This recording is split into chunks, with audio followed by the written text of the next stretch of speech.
Off air. The air is live. Something. Hello.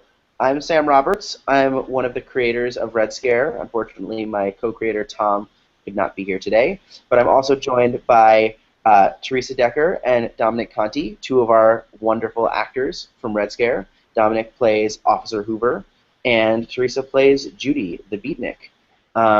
So we're going to be talking about... The air is live. Something. Oh, wait. Hello. Hold on. I'm Sorry. Sam Roberts. Did that just play it back? Yes, now we know that it's playing on a slight delay. That's a thing that could potentially happen. But it's not going to anymore. So, can you guys see me? Yes. Okay. Yeah, where were we? I was saying you guys were here, and we're going to get started. And technical glitches are just a reality of the world we live in. Except not the world that Red Scare takes place in. I got a bink. My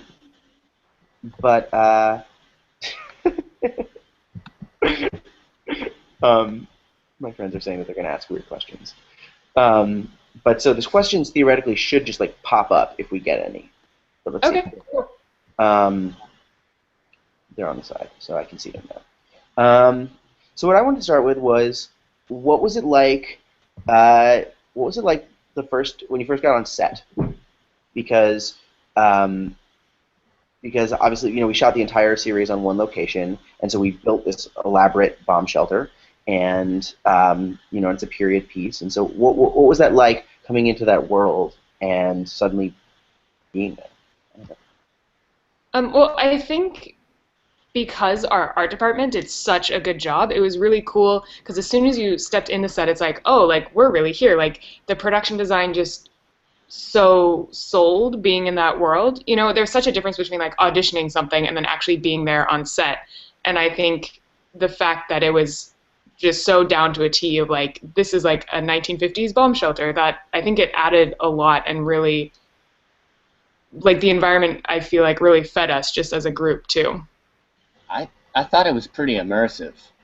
Mm-hmm. When you get in that shelter, it's pretty convincing. And I was just really impressed with it. I thought it looked pretty damn sweet.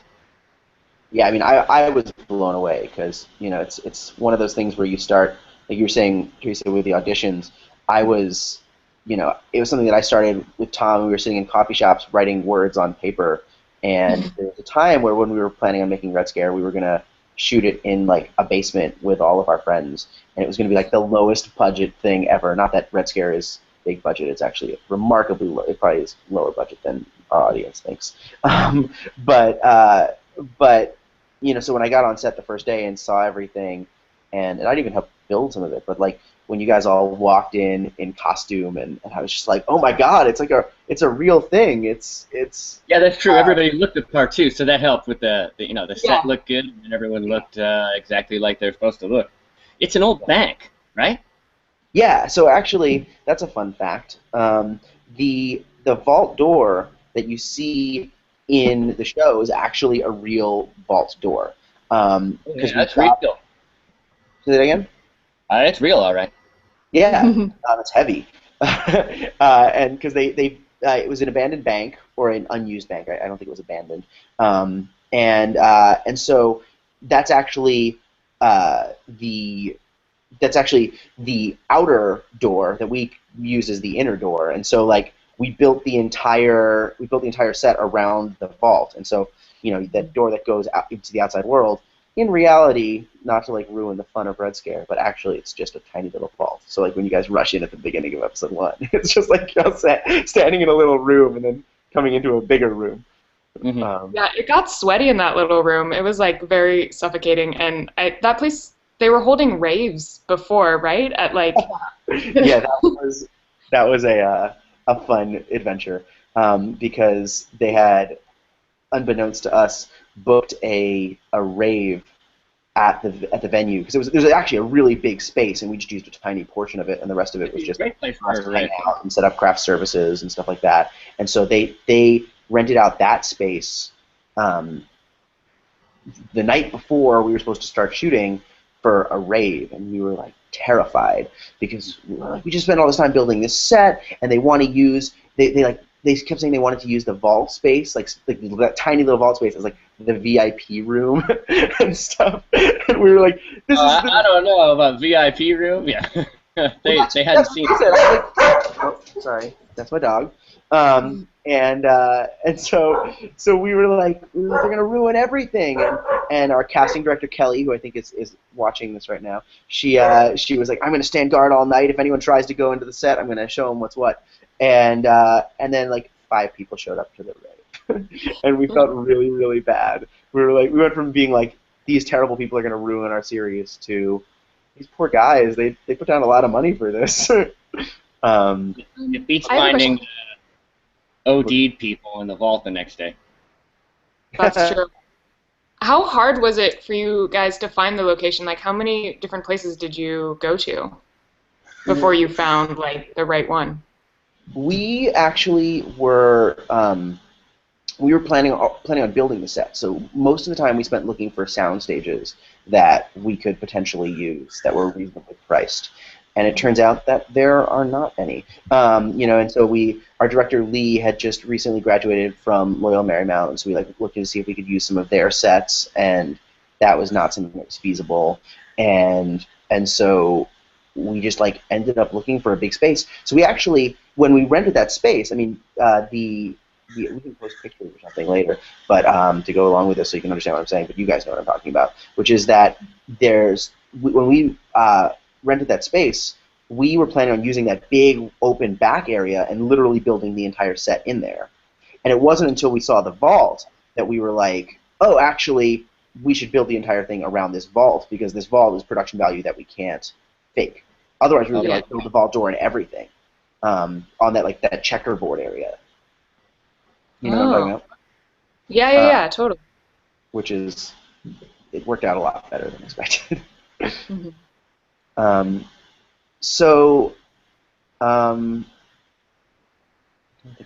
have a question, Sam. Yeah, hit me. I was enthused about the lighting even when we shot it, and then I was further impressed when I saw the thing. It had the kind of Saving Private Ryan-y green feel to it, you know? What's the kind of thought process? I mean, I guess, this is a director question too, but when you put that in there, it's we had set the lights here, we're going to know it's going to look like such and such, and this will be, then you have to shoot for when all the lights are out but one, when I was checking everybody out, at the end, and then I sit down at the chair. I can sort of speak to that, because while I was on set and I was involved in all those creative discussions, ultimately it was our director Lee and our amazing director of photography Patrick who actually made that stuff happen.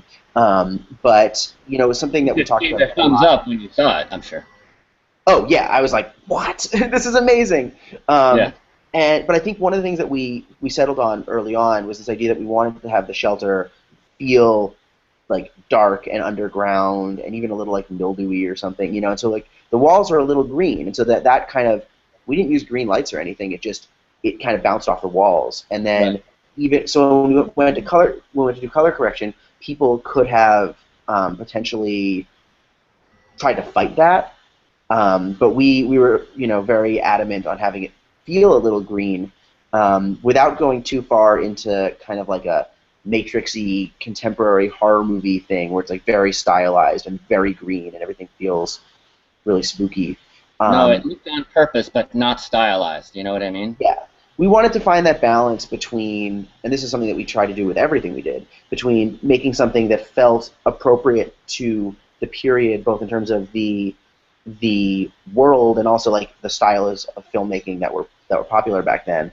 But then we also wanted to, we didn't want it to, it wasn't supposed to be campy. It wasn't supposed to be a pastiche of old genres. So we tried to make the colors and the look of the show be a nice blend of something that feels like it could be contemporary, but also feels like it could be something from the past. And so one of the ways we did that, besides the color palette and the actually kind of low contrast look in a lot of ways. I mean, we use high contrast a lot, but we also kept the greens and didn't over color correct it.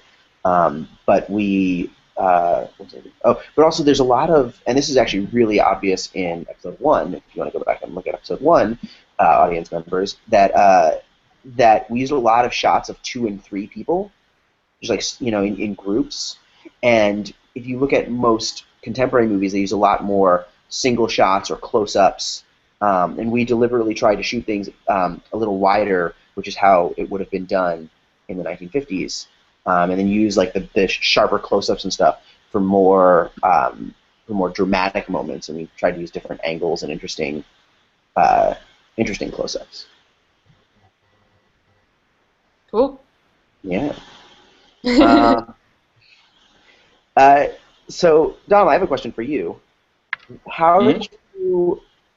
So you have an interesting job in the series because you're one of the most overtly comedic characters on the show, but also you're a voice of authority, and the show is not a straight up comedy. So how did you approach the comedy of the series to try and the comedy of your character in particular, to make him feel like a real character, but also funny? Oh, geez, that's an interesting question. It's I remember I did this play once, and it's a Jacobean tragedy. It's called 'Tis Pity She's a Whore, and my character was kind of along those lines. That's not at all a comedy, but my character was comedic in it. Do you know what I mean? And It's sort of like there's a through line in that play that allows for a similar plot line to the more dramatic one, but it's comedic and it's lighter, and then the paths kind of cross. And I think this was kind of like that. You can, especially because I'm not one of the lead characters, you can do a little more, I think, and be a little goofier, and then still feel like you fit into the piece. You know what I mean? Mm-hmm. I think it totally works. Yeah, it's one of those too. It's like you guys let me goof around. Like I could have, if you wanted less dingus, then I'd have given you less of a dingus. You know what I mean? So I guess I thought it worked. Yeah. Or I guess I thought you thought it worked. You know what I mean? Yes, absolutely. We did. I mean, you can see It's weird when you get on set because you're kind of like, oh, geez, well, what you just got to kind of be prepared for everything, Like if after the first take you're like, whoa, Nelly, pull back on those reins a little bit. I've been like, oh, gotcha. You know what I mean? So I think it's one of those things too, where like you think you work on all your shit before the day comes, and then when you get on the day, you're kind of ready for whatever you hope you are. Oh, this is actually like not even like a leading question. This is just an actual question that I don't know the answer to. How did the bit with when you're looking around with the flashlight and you knock the glass off the table, how did that come about? Because I didn't write that in the script, and you did? Even Lee, and I was wondering, like, who did you come up with that? Did he come up with that? That's like another favorite moment in the back. And for all I knew, you did write that.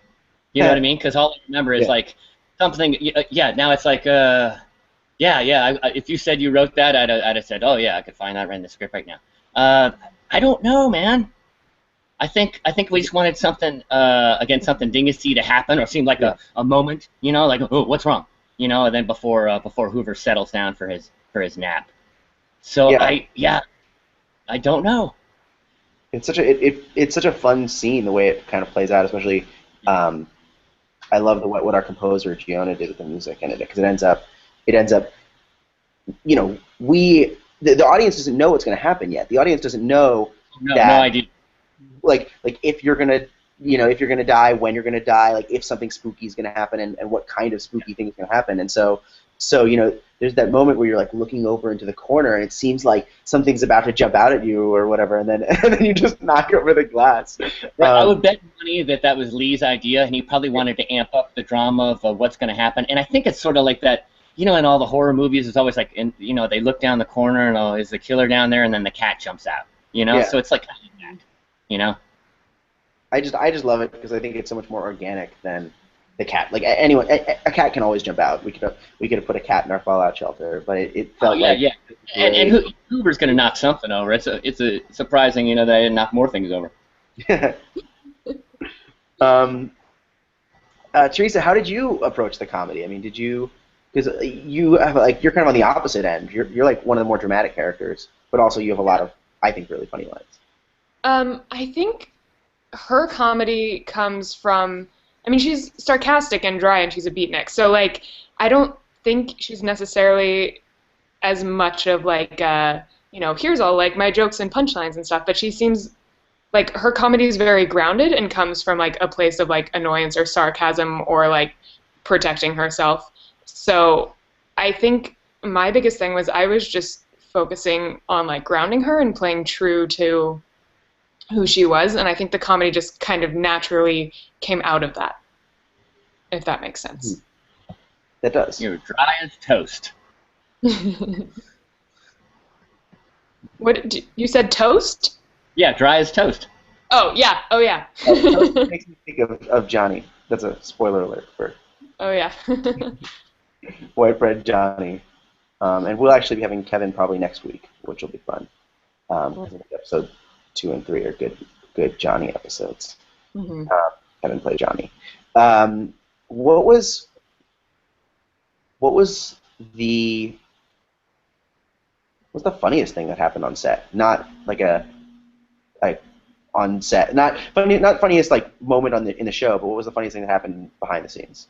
Well, I remember because we were there for so many days in a row that my parents bought us like a blow-up mattress that we could like sleep on and stuff, and I think we ended up using it later for like some stunts. I don't know if I can give too much away, but I think that was the funniest part. In the blooper. Yeah, there's a really good blooper that you'll see eventually, audience. But how about you, Dom? I don't want to give anything away either, but I had some fun pictures taken of me. Oh yeah. Well, they've seen episode 1. You can spoil it. Okay. Now I can reveal. Yeah, I just like me like from above head overhead, and then I think we had the makeup and the costume woman were like sitting next to me as I was lying there dead or in a weird pose. Mm-hmm. We did have some fun bloopers. Yeah. Totally. Yeah, our editor put together the blooper reel, and I had missed most of them, so I thought it was really funny. Because I was kind of in and out on set, so that was one of the really awesome experiences for me, was having enough time to be on set and feel like I was part of the team, even as the writer, but also being able to be constantly surprised by like things that I didn't realize had happened. Or like, whether it's footage or behind the scenes, like that photo shoot was so good. And we should post those on our Facebook after this. Now that the cat is out of the bag, so to speak. Okay, yeah, all right. Now all can be revealed, at least as far as episode 1 goes. Yeah, I was gonna. It was funny because episode 2 was supposed to be up when we did this, but I don't think it's actually up yet. I'm checking right now. Okay. So pardon my clicking. But no, it's still not up yet. But I was gonna ask you a bunch of really serious questions about what was it like to sit really still in the freezer and have a blanket thrown over you, because that's your big moment in episode 2. Yeah, that's right. It's tricky not to breathe, That happens on stage a lot. Like if you have to die on stage, you try and die with your chest away from the audience so you can you breathe. Your chest can go up and down a little bit. Yeah, I think we didn't do you any favors in episode 1. I think we ended up having to use a freeze frame of your neck because we put it on the wrong side. Oh, okay. So like there's one side where you can put it on and your neck doesn't move very much, but if you put it on the other side, I think it's this side where like your neck doesn't move very much, but on the other side it like you just have blood pumping. Oh, I remember you guys saying, oh yeah, because I was like not breathing, but my neck was still like the little vein was pulsing or something, right? Yeah. No, it's like your blood is pumping. It's nothing. Yeah, that I could not stop. That was something that's not a mind over. I expect more method acting from you, Dom. Yeah, I did my best. I got to go back to school. Stop your blood from pumping, and then then you'll really take it to the next level. I'm gonna get some take a Zen class. Mm-hmm. Zen and the art of acting. Are you a fan of old movies? I guess are movies in which like this Red Scares era. Is that I became more of a fan of them through making Red Scare, Oh, okay. and certainly that world of music and movies. I think like I spent a lot of time researching old music actually for the end of credit songs, Yeah. and I was like, oh, like I thought I just liked contemporary rock music, but actually, like, this is really nice to listen to. And like now, I Hmm. sometimes put on my Red Scare playlist in the car while I'm driving around. It's like Right. it's jaunty. Um, but the movies, I mean, I watched a lot of Twilight Zone. That was a big one for me. There's actually a couple of really cool episodes about about fallout shelters in I'm trying to remember what it's called. I think it might be called The Shelter or something like that. But they were I might have seen that one. I've seen a bunch of those. That would be a good example. yeah, A serious tone. And mhm. the way they shoot things in Twilight Zone for sure. Yeah, I mean, and then also obviously Hitchcock's a little later, but Hitchcock I love. I watched a bunch of old like B movies too. I think that was kind of where it was good that we had a bunch of different.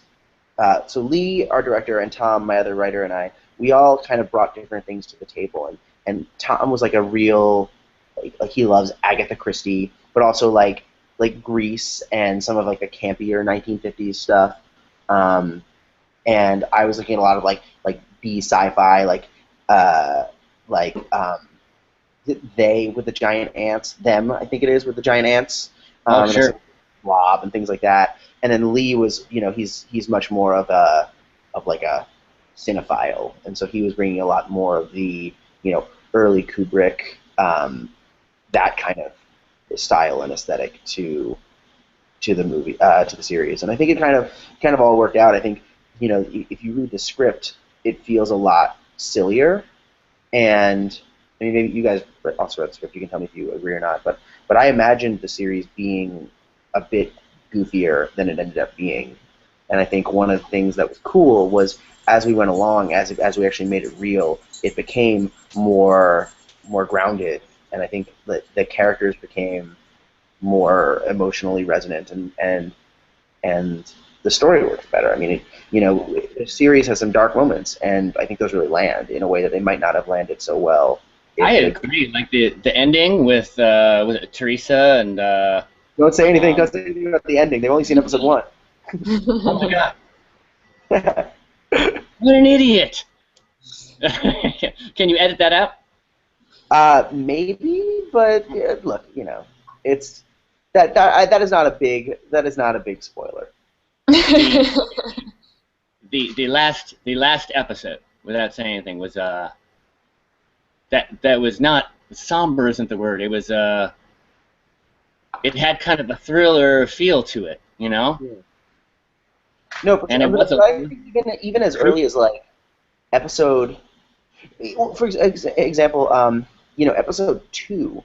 There's a like the end of episode two is kind of really we like had to work really hard to make that joke at the end of episode two play funny because because the ending of episode two is kind of really dark in a way, and I wish I could talk about episode two. I thought I was going to be able to, but I think that when people see it, they'll know what I mean. But like those emotional moments at the end of episode two like really land. I think, even though, and then three has some really dark stuff too, and so like, but it doesn't feel like. I mean, it feels like it comes out of nowhere a little bit, but also in an organic way. It's surprising, but you're like, oh yeah, this has been, they're in a bomb shelter. Somebody's killing them one by like. This has always been about people dying and the world ending, and just because there were jokes in it doesn't mean that this stuff isn't real. Mhm. Yeah, I think the stuff. I think it resonates. That it's got the goofy and the serious come together pretty nicely. Yeah, I think it worked out pretty well. I'm pretty happy with the tone. Well, Even I remember you guys pitched it as like a comedic vampire murder mystery, And I think as we were shooting too, we were like, things are getting serious. Like, are we bringing enough of the comedy into it? So we were kind of worried. But I think watching the whole thing, the tone really played, like, because it shifts, it gets darker, and I like it. Like, it was a cool surprise. Yeah, I think that was something that Lee really brought, because we were thinking like Clue, which is you can see how this show could have been Clue-ish. Mm-hmm. But it was definitely something that we were aware of as we went along. We were like, especially in the editing room, we were like, we have to make sure every single joke that's left in like episodes 5, 6, 7, 8 like plays as like a good joke, because it's not enough for it to just be like a funny line. Like, we have to actually like lighten the mood here. It's gonna get too serious. Yeah. And then once the characters since the characters are really grounded and the situation gets grounded, and music and the lighting adds to all that seriousness, then you're like, oh well, we got to make sure these jokes are grounded too. Yeah. I'm trying to think if there's more episode 1 stuff to talk about, since like we're episode 1 or 2, because those are the episodes that people have actually seen at this point. And like I'm talking about like the darkness of episode 5 and 6 and 7, but we'll talk about that stuff also when we get there.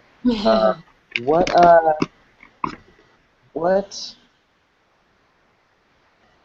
trying to think of. I mean, like, how hard were those big group scenes in episode 1? Because I remember from my side being just like terrified of them. Oh yeah, no, that was like the first thing we shot was everyone piling in, right? Yeah, more or less. Mm-hmm.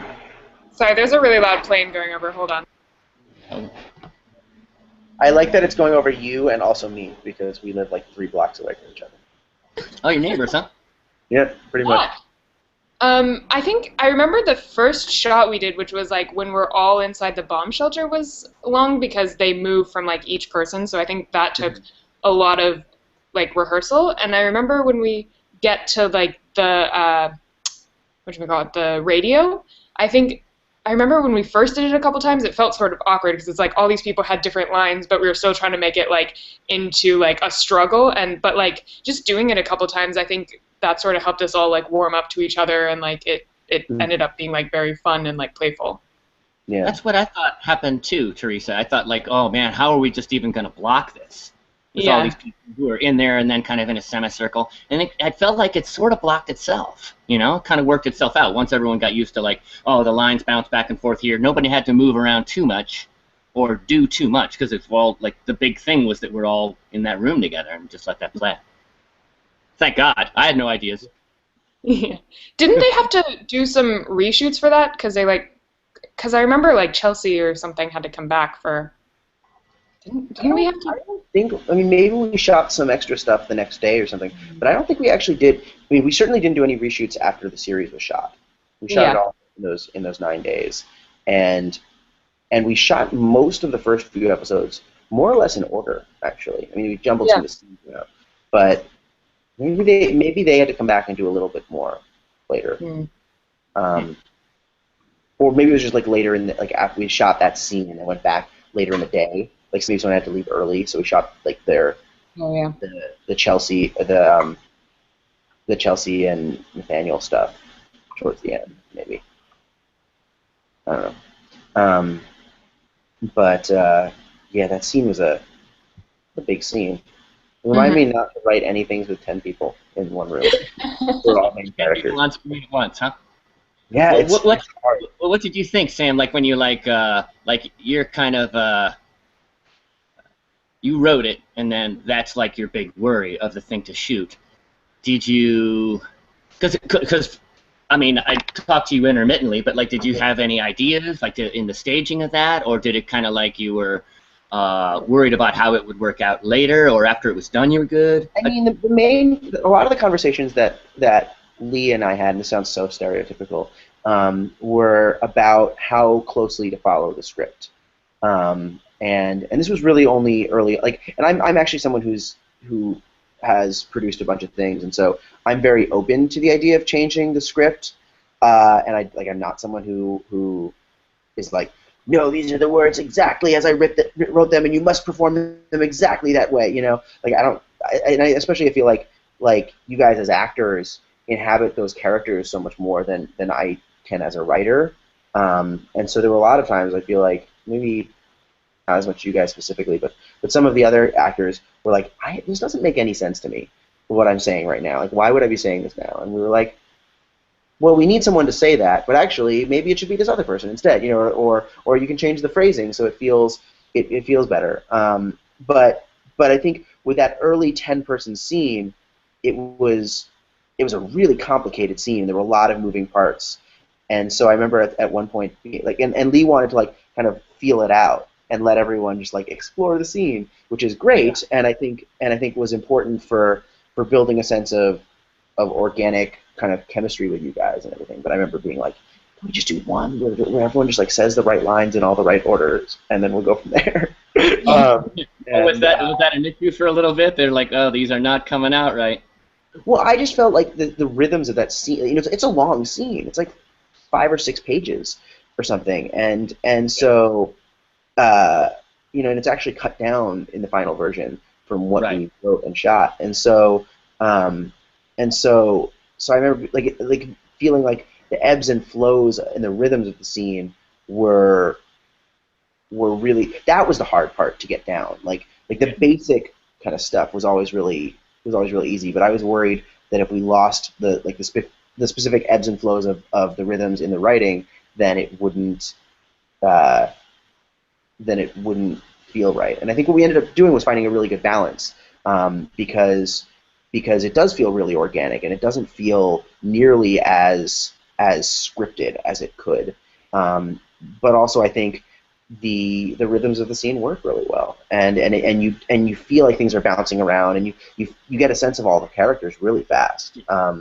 So I think ultimately, like most things on the show, it ended up being a really good back and forth between the writing and the directing and then the acting. I agree. It's like when you shoot stuff, then it becomes something else on the set, from what you wrote, and then it becomes something else again when you go and post. But I know Teresa creates stuff too, and I write and create stuff at least periodically. I sympathize in being like, can we hear it the right way once? I'd feel like that too. I'd be like, I'd like to hear the words in order, Yes. to see what that sounds like. I mean, and I think also, like, to Lee's credit, like, he's we're all young creatives, and Red Scare is one of the longest things I've ever written, and certainly it was like, Lee had shot a lot of short films with 2 to 3 characters, and so shooting a project with 10 characters and then having to have a 10-person scene as the first thing we shot, like, he did amazing. that's a remarkable achievement. And I don't know how you do that. It was very easy for me to be like, oh, I know what the answer is off on the side, but but he did the work and it turned out really well. So, but yeah, that was a tough scene. I felt like, I don't know. Maybe you were like, oh, it's fun. We're just messing around. Yeah. I think it's interesting what you say about changing the words, because, like, as an actor, like, my instinct or what I've been taught is always just to do, like, exactly what's on the page, because writers want to hear their words. But I feel like I'm finding more and more writers are like, oh, no, we're actually really open to collaboration, and if something's not working, like, we want to work with you to make it feel right. So I guess it's always cool to have that, like, collaborative environment. Well, yeah, because I think part of it is, like, ultimately, I think it's always kind of obvious when an actor isn't feeling the line or isn't like getting the emotional or comedic or whatever thrust of a line, and like, where's the fun in that? Like, why would I be so stuck on my own thing that I wouldn't want us to agree and understand and create something that makes sense to all of us.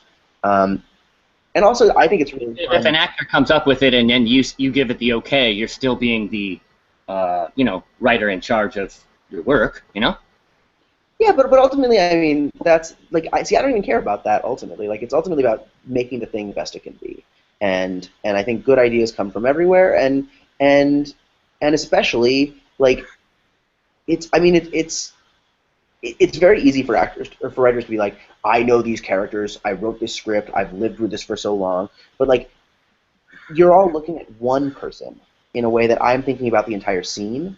Yeah. So I'm like, this stuff needs to happen in the scene, and you're like, but why would I do this here? Besides the fact that it has to happen for story purposes, and like no matter how good a writer you are, and how character focused you are, and how good a sense of the characters you have in your head, like at the end of the day, that kind of slips through sometimes because you're thinking about every character at the same time. And one of the things that's also really fun, similarly, is like I love rewriting stuff to actors.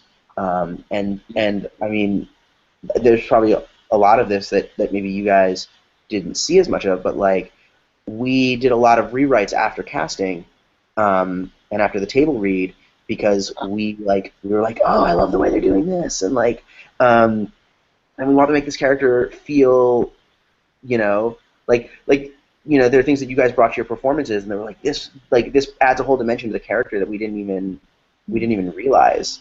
And That's I think cool. I didn't know you did that. Yeah, and I mean, because that's what's fun about it. Like, I don't. Otherwise, I'd make animation. I'd do 3D little whatever, and have them all do exactly what I want. But Yeah, but I always feel like the point is that you bring in collaborators because they can do so much. They can do better than you can. Yeah. Well, it's a. Yeah, I mean that attitude is not shared by everyone. Like that's kind of one of those things too. When you get on set, you kind of have to see how do people feel about, is it exactly the script or can we mess around or. Yeah. Sometimes it all just works out. Yeah. Oh, hey, there's Eric. Sam, hey, Eric. Still on? Hey, yeah, how are you? Guys, this is Eric. Eric is our partner at 10K. He made the awesome web series 2000. I get to meet her. This is Teresa. Hello, Teresa. Hello, Eric. That's Dom. You might not recognize him with the goatee. Yeah, we meet at Well, I've never met Tom. I had no idea what you looked like. No, Dominic, not Tom. Dominic. Oh, Dominic. Where's Tom? He is at work. That's no Some excuse. of us have jobs. You go and you find a corner and you pull your computer out and you open it, or you get your phone. We'll get him by the end of the series. He just started his new job. It's actually really exciting. He got a really exciting job. So people. Yeah, Dominic, I didn't recognize. Dominic, I recognize now. You got to go like this, Dominic. I don't recognize you. What?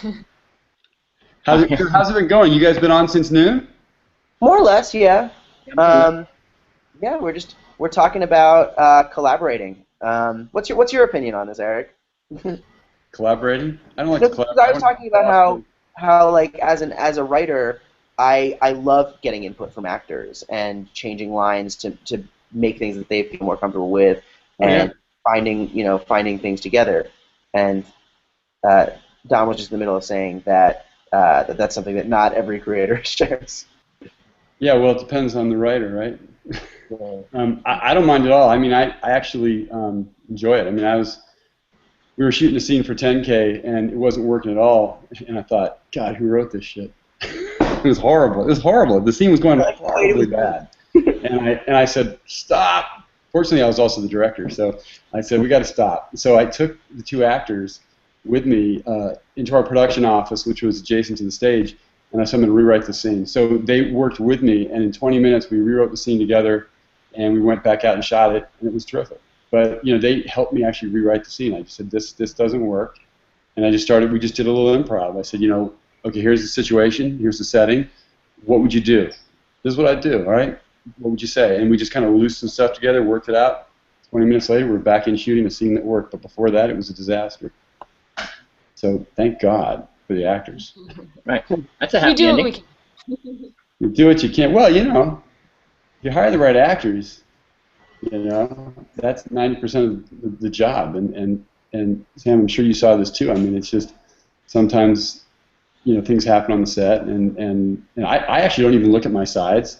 When I rehearse, I don't even look at the sides. I just watch the rehearsal, I listen to it, and if everything makes sense, then I look at it and I see if we missed anything. You know, because otherwise, if you're just following the script as a director, right, or as a writer, sitting there with in front of the monitor, you're really just almost paying too much attention to the words and not really listening to what's happening in front of you to see if it actually works. So by not looking at the script, you know, then you can actually see it. Does it work? Is it making sense? And then there's something missing, and then you go back to the script and go, oh, well, you know, you actually need to say this line because it's important to the plot. Or maybe it's not important. But also, even beyond things working, it's like the idea that something can be improved. Like I remember, there was one line. There was one line in the script, and this is from a later episode, but it was like, you know, you can have a lot of fun if you wander off with someone else. And someone came into one of the auditions. It was an actor. We not even the Jordan, not even the actor who ended up playing the Dino role.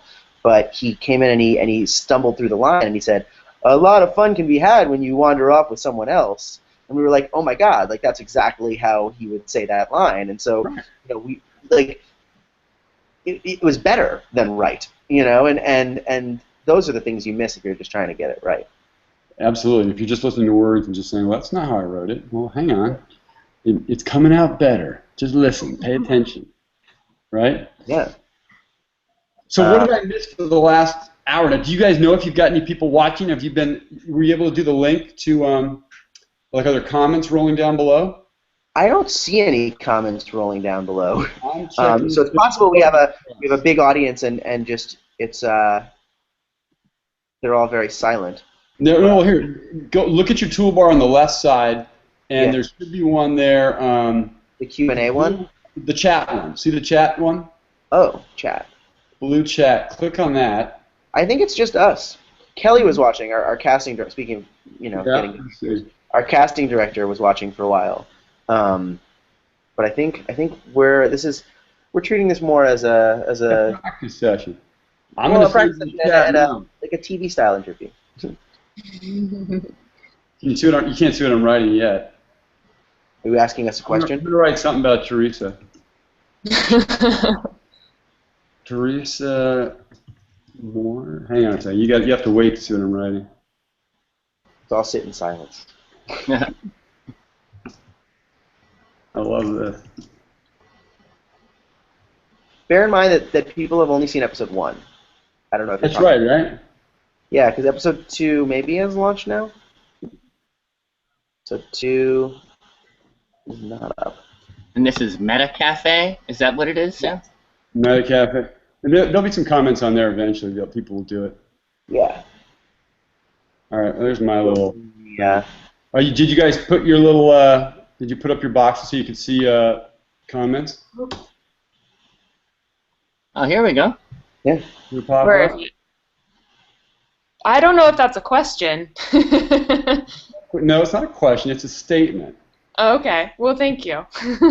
There you go. And that will live forever on Google+. Well, actually, no. The comments kind of disappear, I think, actually, after a while. Well, there are these questions. So I'm trying to figure out what that might stick around. Like the Q&A. Yeah. Well, it says right here, now if you hit the Q&A button, it says ask your audience to submit questions, and they will appear below. Please, audience, submit questions. Because then I think they submit it on like the other way. And then you can do it. Ask your audience to submit questions. Yeah, well, so I just hit that, so it happened. So maybe something will happen there. When we did ours, and this is something you'll look into, that 22 app, that Facebook 22 app I sent you the link for.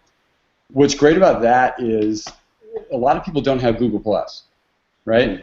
So everybody's got Facebook, so they were able to watch it live on Facebook, on your Facebook page, Red Scare, and then they could post comments there. So what we would do is we'd have 2 windows open, and we would just look at the Facebook or another computer, and we'd look up, we'd be watching the comments on Facebook, and we would answer them here. Oh, that's cool. Yeah, because most people are on Facebook, and they I wonder if people are commenting on Facebook.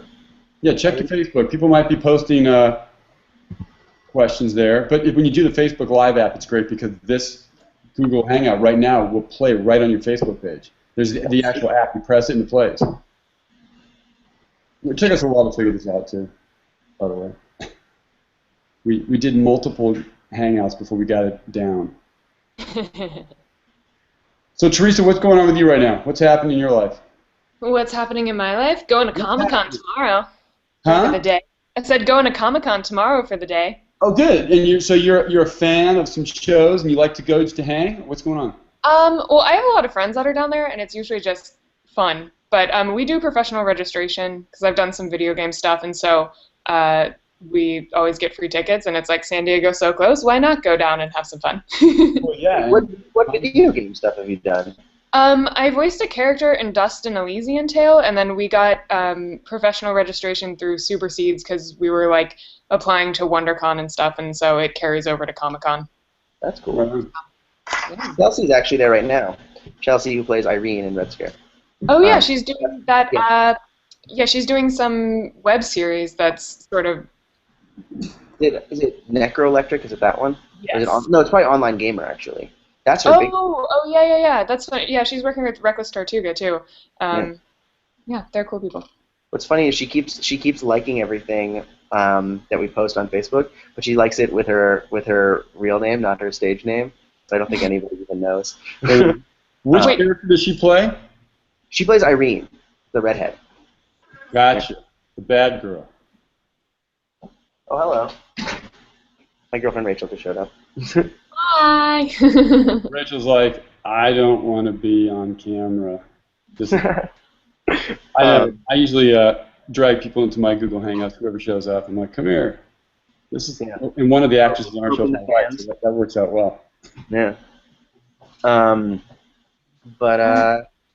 Yeah, Eric, do you have any questions? You probably are better at asking questions than. I think Dominique just left. We lost the guy who's going to ask the most important question. Now, Dominic, that's who just left? Is that his name? Mm-hmm. Yeah. He played the police officer, right? Yes. Yeah. Okay, good. Just checking, because he had that goatee and like you looked. There's no one else who could have been. You know who was fascinating on the show? Who whose character was so interesting, and I thought for sure she was the vampire for a while. Was is it Vivian? Yeah. Oh yeah. Well, she may be. Her name Vivian? Don't say anything, Eric. Sam, did I get that right? Okay. Your face is freezing up. You're trying to internet hell mode. I'm here. I know. Your image will unlock here in a second. There you go. He was interesting because she was such an oddball. Yeah. So she really committed to that role. Sam, you're lagging. We can't hear you. Oh no. Am I back? Yeah. I hear you now. All I was saying was that she really slept with that hair. You know what I was going to tell you? Teresa, you're experiencing the fun of Google Plus right now, guys. Your voice is getting a little crazy, Sam, and this is why. Google Plus, the connection is only as good as the worst person's connection. Mm. So if somebody has like a bad internet connection or if they're not super fast, that will actually, the problem is that translates to the entire Google Hangout. So whoever's got the worst connection drags everybody else down. And it may be me, but you can tell by the clarity. Fine until you came along. Yeah, see, that's what I'm saying. I'm probably dragging it down. Although I have super fast internet. I don't know what the heck it is. Yeah. How clear is my image, by the way? Pretty clear. Comes in and out. Your image is fine. Yeah. Yeah. Has mine been lagging the whole time, Teresa? It just got worse recently, but yeah. Have I been lagging? My Google was lagging yesterday really badly. You're not lagging. No, you've been great. You've been good to know. So I was gonna say Vivian. So she was the one I was thinking. She seemed like a pretty good choice for a vampire. And also I liked her makeup because it was so pale. Yeah. Mm-hmm. That was a perfect red herring. So I'm like, lipstick. Yeah. This woman has no blood in her body. Well, it might not be. She's just naturally very pale. But I remember. Oh, I feel like I'm talking over you. I can't tell. I'm not talking. I'm listening. I was gonna say, yeah, she's just naturally very pale and has like a very very pronounced features. She really got into the role because every morning she would just go do vocal warm-ups like in the corner, and she was just like so committed. Like even in downtime and stuff, she was still sort of in Vivian, but she's such a phenomenal actress. And the funny thing is that she's such like a rock and roller in real life. And I remember seeing her at like the after party, and I was like, "Oh, you wear that?" Oh yeah. I checked her out afterwards. I was looking at pictures on her IMDb page, and I was like, wow, that was quite a transformation. Was that a wig or was that real hair work? That was her real hair, and she's just definitely like not a mom, but she's so cute. And she did her hair herself, I think, right? She did a great job on her hair. When she came in for an audition, she brought cookies. I mean, she was like she really wanted that role, and was great. So. No, she was awesome. There was somebody else, the guy who played the nerd, the tech guy. He reminds me of that actor. What's his name? Ribisio. I forget. Giovanni Ribisi? Yeah. Doesn't he? It's funny because he doesn't actually look like that in real life at all. He has these like swoopy bangs, and he's like a rocker in real life. Really? But he's actually a drummer in a rock band called R5,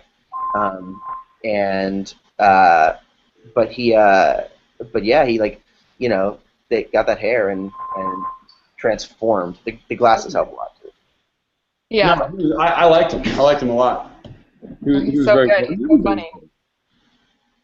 Yeah, I mean, it's just amazing how both of those people are really, really not who their characters are.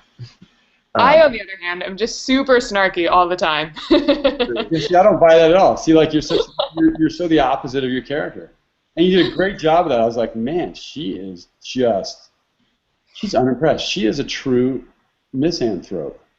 She's just she hates everything. Oh, but she's not. No, she has a heart of gold. A heart of gold that didn't trust and didn't like anybody. Everybody's an idiot. She's a teenager, and she's smarter than everyone. Of course, she's an idiot. Yeah, it's just she hides her vulnerability with a layer of snark. No, you did a good job with that, Teresa. You did a very good job with that role because I actually liked your character a lot. And I thought, you know something?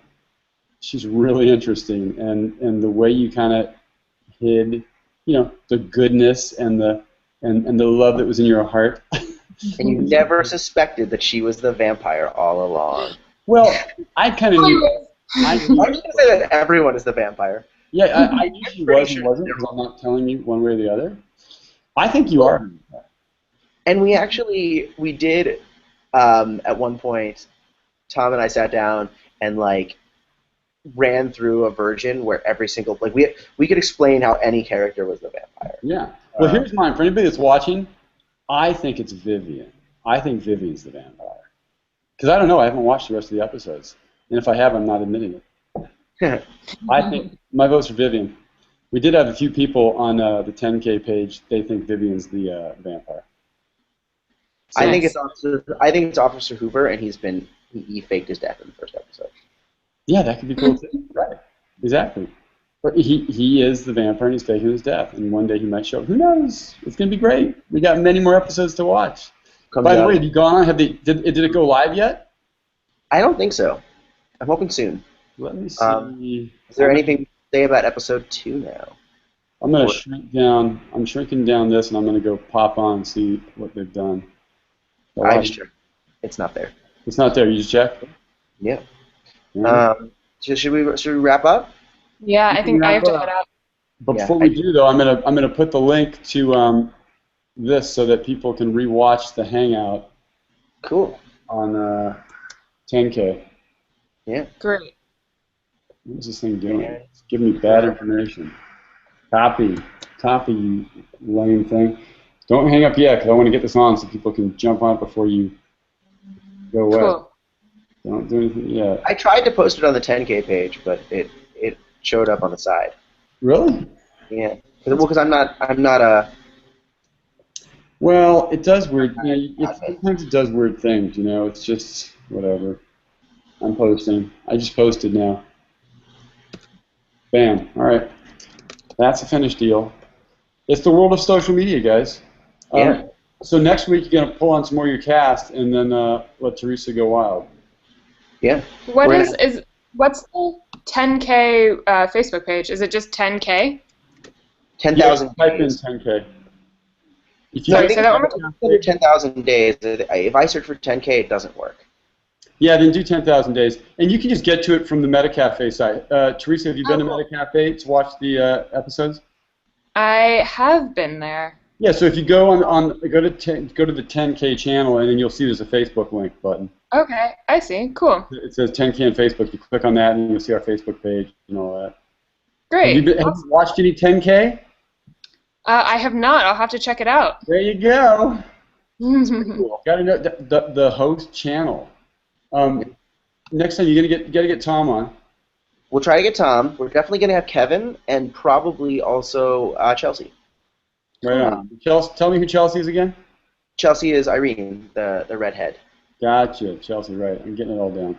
And your two, and the other two, the lead guy and the lead and that blonde. I can't remember her name now. Oh, Brienne, who plays Audrey. I'm gonna try and get her on too. Because she would have a lot of fun things to talk about. Well, that'd be fun to get on because they're like they're a couple. Yeah. I'd like to get and Brittany, who plays Lois, will probably be joining us for to talk about episode 4 or 5. Yeah, she's hilarious. Yeah. I love Brittany. I'm trying to space it out a little bit so we can get. Yeah, we do the same thing. Usually, what happens is the availability of people spreads everybody out, so that's what happens.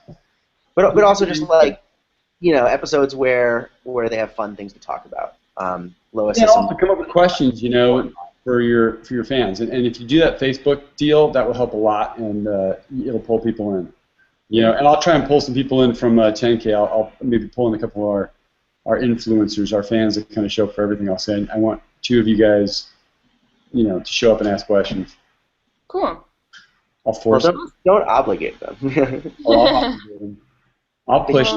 They should do it because All right, nice to meet you, Teresa. Nice meeting you as well. Have a wonderful weekend. Have fun at Comic-Con. All right, bye, guys. Bye, guys. Bye, Sam. Bye. Bye.